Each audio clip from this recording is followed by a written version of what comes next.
Let me, with the few moments that I have with you, talk a little bit about at least my impressions of how we need to be rethinking what Homeland Security means in the 21st century, not only in the face of changing threats that we read about in the paper and that we know about well, but also in terms of the need to create new forms of cooperation, new forms of collaboration to deal with these threats, and understanding that clearly in the environment that we face, not only domestically but internationally, with the U.S. challenged from non-state actors and terrorist groups like Al-Qaeda, but also challenged geopolitically from countries like China, Iran, and others.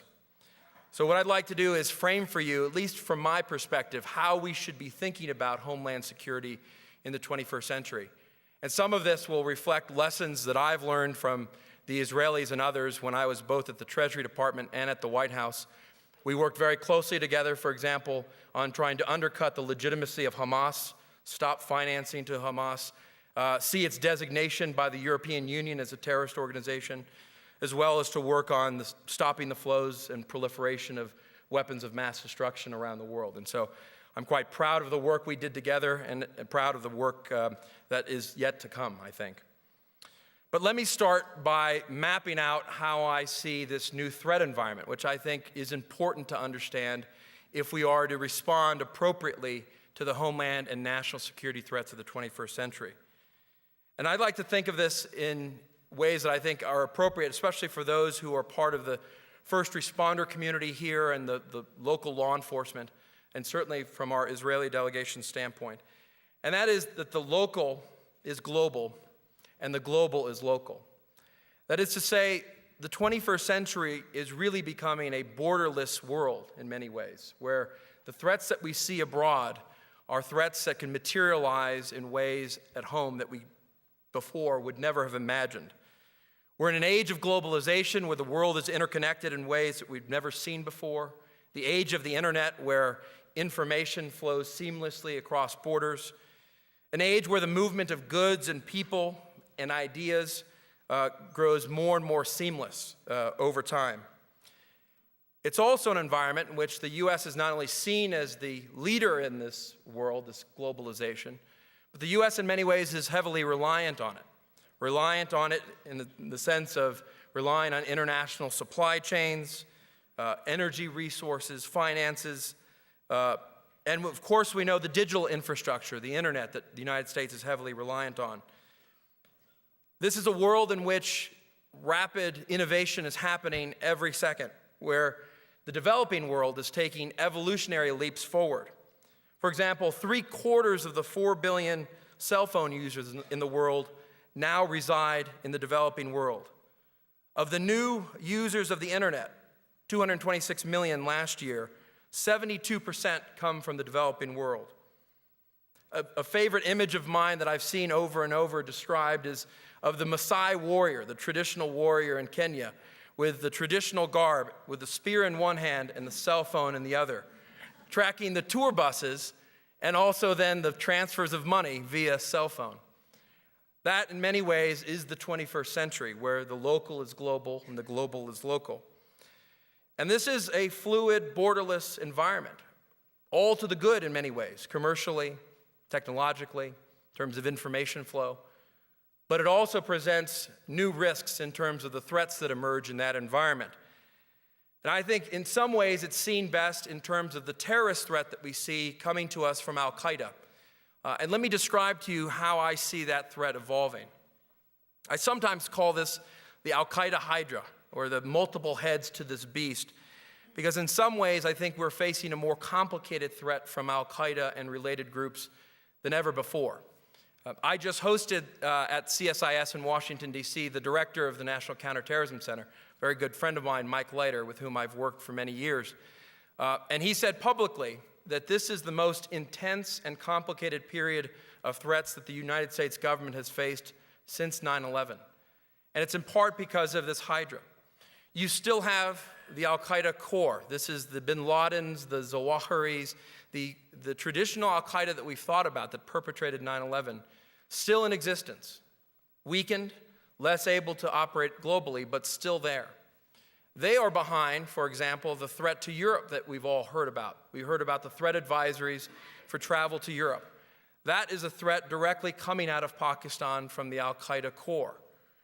We then have the Al-Qaeda affiliates, groups like Al-Qaeda in the Arabian Peninsula, this group in Yemen that has now formed and grown more and more stronger.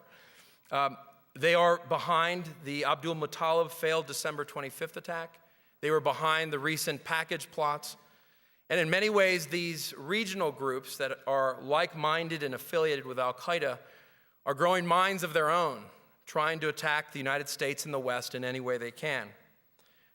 And finally, and perhaps the most complicated of the heads of this Hydra, are the self-starters, those individuals who may not be directly trained by Al-Qaeda, may not be official affiliates, but who grow radicalized, who fall prey to the allure of the narrative of Al-Qaeda, the ideology that says the West is at war with Islam, it's a Muslim's duty to fight that onslaught from the West, and Al-Qaeda and its ideology are the vanguard of that narrative.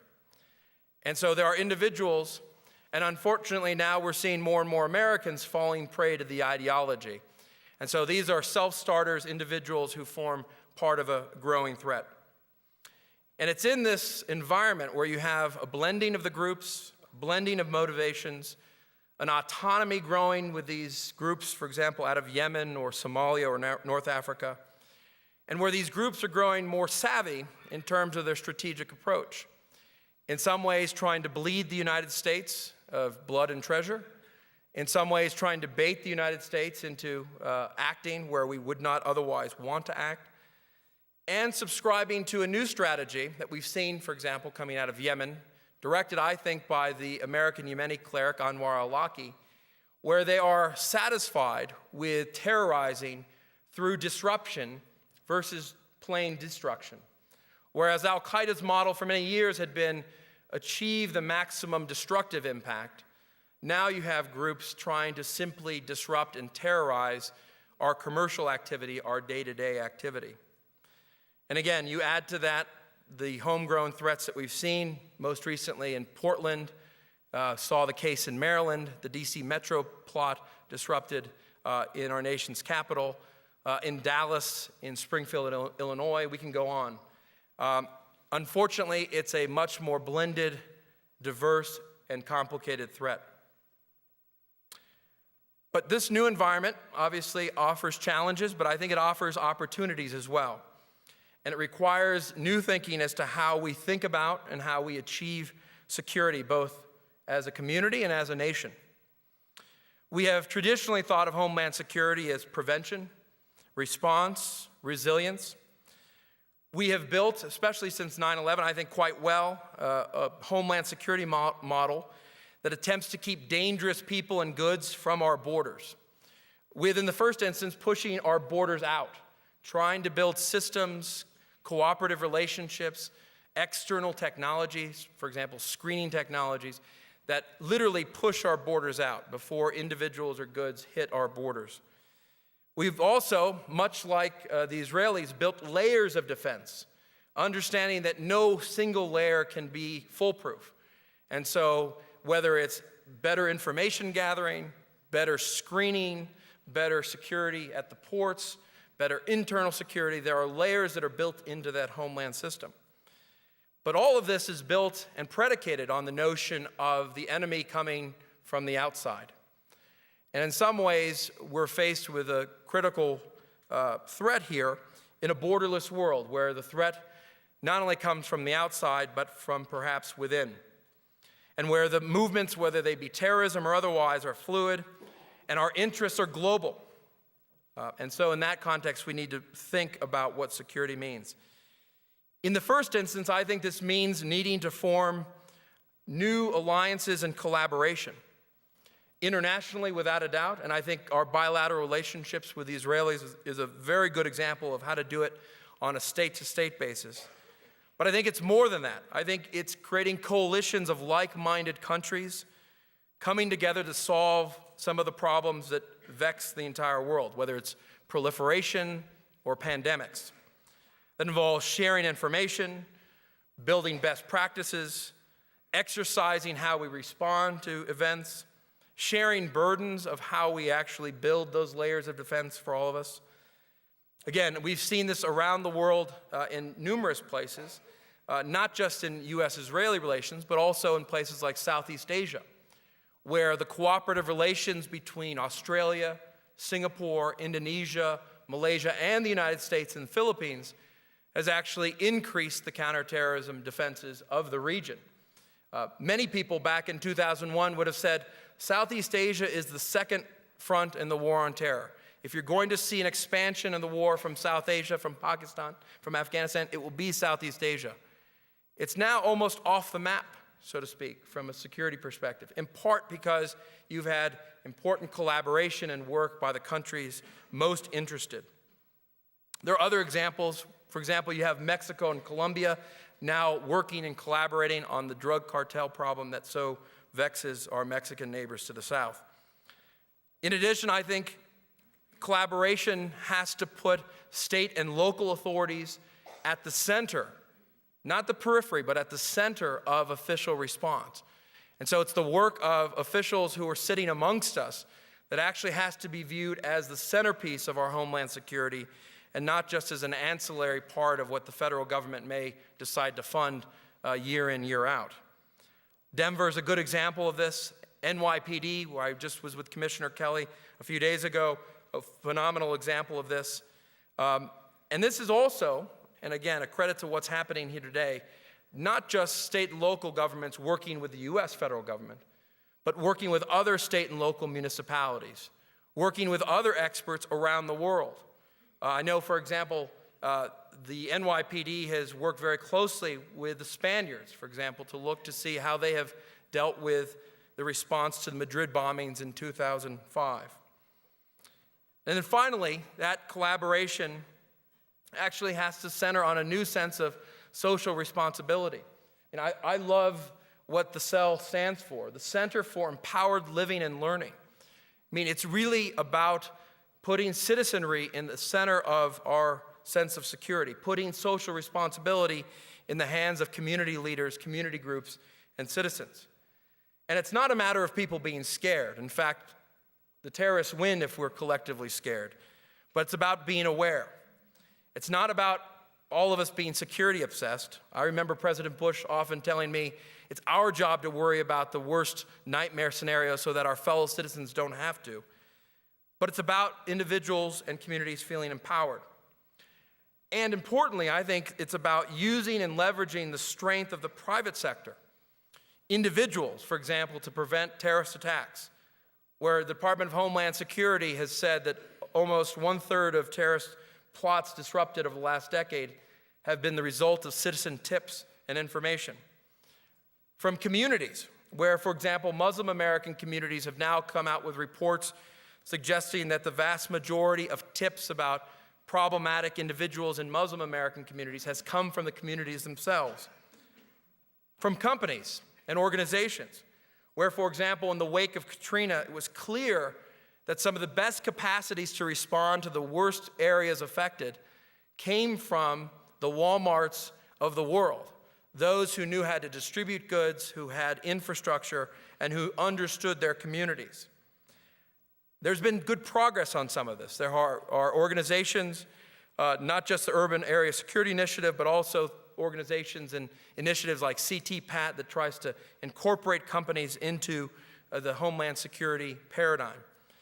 But this is all about being less than top-down. It's about being ground up, because the local is global. And it puts the citizen at the center. It empowers the citizen. It creates a sense of social responsibility, as we see in Israel. And it's bottom up, not just top down. And again, I think we have much to learn from the Israelis in this context, and I would encourage you to speak to them, because I think embedded in the sense of national and homeland security in Israel is a sense of citizen empowerment and citizen and social resilience. And so not only do you have citizens who are taught at a young age as to how to respond with readiness awareness campaigns, not only do you have citizen volunteer corps who are part of emergency management, blood distribution centers, and the like, but you have a clear sense that strategically society has to respond aggressively to the attacks that occur and needs to be resilient so the terrorists don't win every time there's a successful attack. There's much to learn from that lesson. Now let me talk a little bit about all of this in the context of the challenges the United States faces directly. And unfortunately, I'm a Southern Californian. That's not the unfortunate part. The unfortunate part is I live in Washington, D.C. But it's in that environment where you feel and see, it's almost palpable, the angst that people have surrounding this debate about America's decline. The inevitability of America's decline in the face of our fiscal challenges, in the face of challenges abroad, the rise of China, India, Brazil as major economic powers, the continued threats from a security perspective from not only Al-Qaeda, but countries like Iran and North Korea. And it's an important debate, an important question, but in some ways I worry about a self-fulfilling prophecy and a sense of vulnerability that grows every time we repeat the angst of our imminent decline. But there is a question of American leadership out there. That is real, from economic issues to security issues. There are realities of resource constraints. I think officials here who deal with Homeland Security grants can speak to that and the angst that that creates, whether or not your programs will be funded in the out years. And it's also a reality that we can't afford to continue to be the world's policeman and fireman at the same time while underwriting the security of the world. And it's also in that environment where we have multiple actors targeting the United States, trying to take full advantage of this sense of vulnerability and weakness.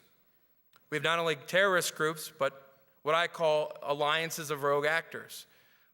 If WikiLeaks has done anything, I think it has revealed some of these alliances in the public scope, such as the relationship between Iran and North Korea, or Syria and North Korea, or Venezuela and Iran. And the reality that these are alliances not so much formed by ideological alliance, but formed by an opposition to U.S. interests abroad. But the reality is we are still the superpower, viewed as such, viewed in many ways by terrorists and others alike as a symbol of modernity and of globalization, the head of the snake, as Al-Qaeda often likes to refer to us. And we are often the target not only of state actors or terrorist groups, but of folks like Julian Assange and WikiLeaks, who clearly have ulterior motives in mind with respect to U.S. interests. And so there is this growing sense of vulnerability with more and more actors trying to take advantage of that sense of decline. But I think given the threats around the world, given our interests around the world, given the fact that we rely very heavily on this globalized infrastructure, we can't shrink from the world. We have to address the major issues that threaten us as well as our allies, whether it's proliferation or terrorism or pandemics and corruption. These are issues in a world where no corner of the globe can be ignored anymore that have to be addressed and in some ways require U.S. leadership still. But we can't underwrite global security. So what does that mean? Well, I think this means that we need to continue to find new models as to how we think about national and homeland security. Just as we talked about what that looks like in the homeland security context, we have to think about what this looks like internationally. We have to think about new partnerships and alliances. I talked about Southeast Asia. There are other ways of forming alliances, for example, with our Saudi brethren and Emirati brethren in the Persian Gulf, to look at the problems of Yemen and to try to contain them. There are ways of creating smarter alliances along certain fissures, for example, in East Asia, with countries like Vietnam and Indonesia worried about the rise of Chinese power. With the dragon having bared its teeth, I think, strategically too early, you have countries in the region like South Korea, Japan, Indonesia, Vietnam, looking to the United States to provide a counterweight. Those are opportunities. Finally, and this is something Melanie and I have talked a good bit about, is the role of the private sector. Private actors in this environment, individuals, small groups, cells, literally the cell and others, to actually be leveraged by the United States government. We spend a lot of our time and energy worrying about those actors who can do great damage geopolitically to our interests on the negative side of the ledger. We spend infinitesimally less time worrying about and thinking about how we can use the same environment that uses the internet, social networking, and the media to actually empower and help our national security. Let me give you one example, because I don't have time to give you multiple, but let me give you one example that I think will ring true to you and as well to our Israeli guests.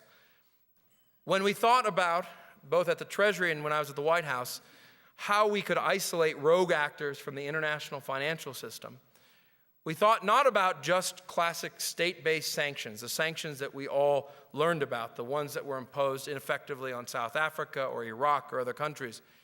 We thought about how we could leverage the interests of the private sector to not do business with bad guys. Bankers do not want to do business, for the most part, with bad guys, and they don't want illicit capital, dirty money, flowing through their bank accounts. They don't want their names splashed on the front page of the Washington Post or the Wall Street Journal. And they've created compliance systems and risk assessment to actually avoid those scenarios. And so what did we do? We reconceived of how to isolate rogue individuals and actors and countries in the international financial system. And it's no secret that Iran is now hurting in a fairly dramatic way from the financial pressure that's being put on it. Part of the reason, and a large part of the reason, is that you've had an exodus of the banks that were helping Iran fund much of its activities. You have a number of the oil companies withdrawing activities because of fear of follow-on sanctions. You have insurance companies unwilling to insure shipments for Iran, for example, the Iranian shipping line, with then Iranian ships being seized in places like Singapore and Hong Kong. This is dramatic, but it's not because of what countries are doing, it's because of what the private sector has decided to do in parallel with international security interests. That's what I mean when I talk about leveraging the environment, the global international environment, in a way that is commensurate with our national security interests. Because at the end of the day, we're the good guys. And we need to remember that, and we need to leverage the international environment for those purposes. So with all that, I think we need to think about a new approach to Homeland Security. And I think in some ways you're doing it right here in this conference. You're doing it with the meetings that you've hosted. You're doing it, Melanie, as you creep across the stage here. You're doing it with all the activities of the cell. And I think we need more conferences and meetings and examples like you're setting here in Denver, because it's how we're going to protect our communities and our country in the future. Because what is global is ultimately local, and what is local ultimately has global impact. And I think that has to be at the heart of how we view Homeland Security in the 21st century. Because I think it's going to be less about guns and gates. It's going to be more about smart strategic alliances and partnerships that we build with friends and neighbors around the world, and friends and neighbors that are sitting right next to each other. So thank you very much. It's an honor to be with you, and I wish you well in the conference.